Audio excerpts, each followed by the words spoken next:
யார் பேருக்கு அர்ச்சனை? சாமி பேருக்கு அர்ச்சனை. நல்லதுமா. ஓம் காத்யாயனாய வித்மஹே கன்யகுமாரி தீமஹி தன்னோ துர்கி பிரச்சோதயாத். அம்மா தாயே, இது நாள் வரைக்கும் எனக்கு கனவுல வந்தது எல்லாமே நிஜமா நடந்திருக்கு. அதனால என் வீட்டுக்காரர் பாம்பு கொத்துற மாதிரி கனவு வந்ததுனால அது நினைச்சாலே எனக்கு பயமா இருக்கு. நாகம் ஒருத்தரை தீண்டுதுன்னா ஒண்ணு தோஷமா இருக்கும், இல்ல யாராவது செய்யற சதியா இருக்கும். தோஷமா சதியான்னு நான் எப்படிமா தெரிஞ்சுக்கிறது? இதுல இருந்து நான் என் கணவரை எப்படி காப்பாத்துறதுன்னு எனக்கு ஒரு நல்ல வழியை காட்டுமா?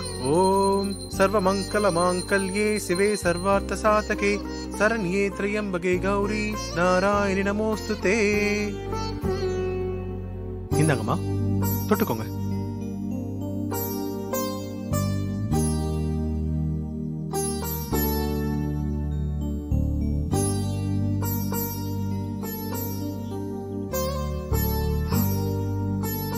சித்தர் சாமி கிட்ட கேட்டா இந்த குழப்பத்துக்கு ஒரு தெளிவு கிடைக்கும்.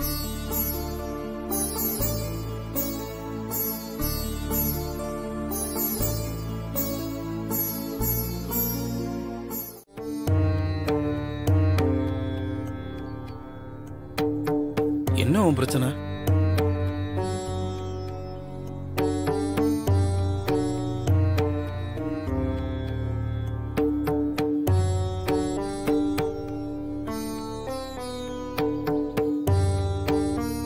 நாகத்தம்மா,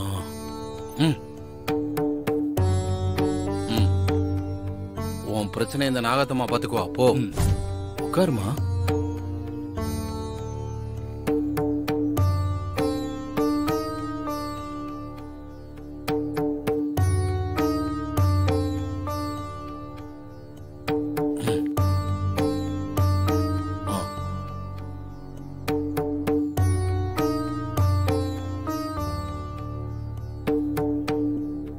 உட்காருமா.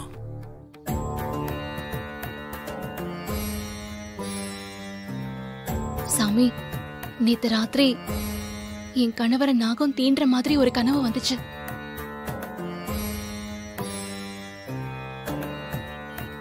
நிறுத்த வேணாம், சொல்லுங்க. சரிங்க சாமி, கண்ணை மூடினாலே திரும்ப திரும்ப அந்த கனவு வந்து என் நிம்மதியை காணாம பண்ணிடுச்சு. இப்படி ஒரு கனவு எதனால வந்துச்சு? இதுக்கு என்ன அர்த்தம் சாமி?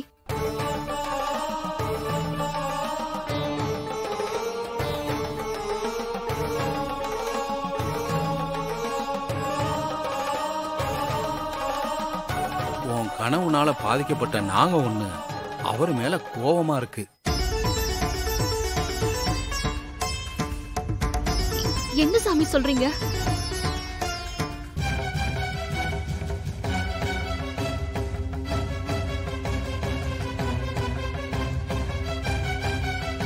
ரெண்டு வருஷத்துக்கு முன்னால உன் கணவர் தொழில் விஷயமா ஒரு நிலத்தை வாங்கியிருக்காரு.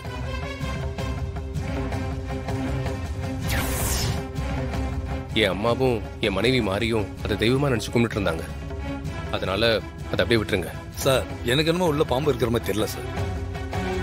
எந்த உயிரும் இல்லைன்னா நீங்க எடுத்துட்டு வேலையை பாருங்க. Okay sir.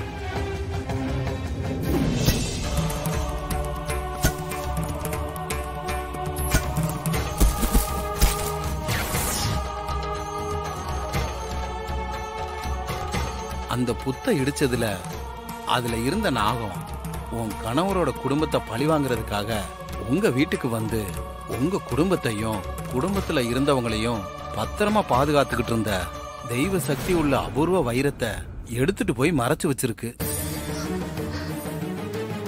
ஐயோ மாறி, உன் வீட்டை தாண்டி வைரம் எங்கேயும் போயிருக்காது. எப்படியாவது அந்த வைரத்தை தேடி கண்டுபிடித்து பூஜை செய்யும் வழியை பார். மாறியும் இப்படித்தான். கோவில் பூஜை விரதம் இருந்தா என்னாச்சு? தான் வாழ்க்கையவே தொலைச்சிட்டா. அதனால இனிமே இதெல்லாம் வேணாத்த.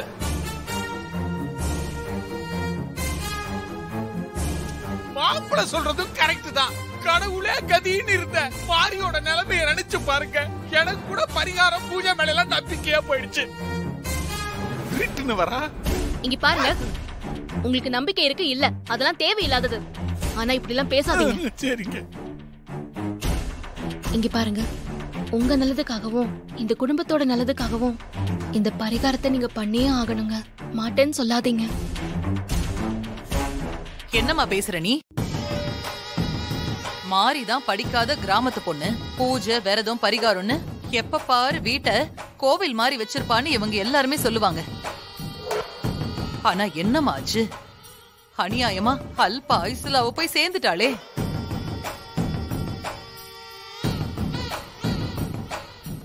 ஆமா, மாரிய கொலை பண்ணவங்கள கூட அந்த கடவுள் இன்னும் காட்டி கொடுக்கலையே. ஐயோ, தெரியாம வாய விட்டுட்டேன். ஐயோ, ரூமுக்குள்ள கூட்டு போய் என்ன மிதிக்க போகுதுன்னு தெரியலையே. ப்ளீஸ்ங்க, மாட்டேன்னு சொல்லாதீங்க. துர்கா, எனக்கு இந்த மாதிரி பரிகாரம் பண்றதெல்லாம் விருப்பம் இல்ல, உடன்பாடும் இல்ல. தயவு செஞ்சு என்ன கம்பல் பண்ணாத.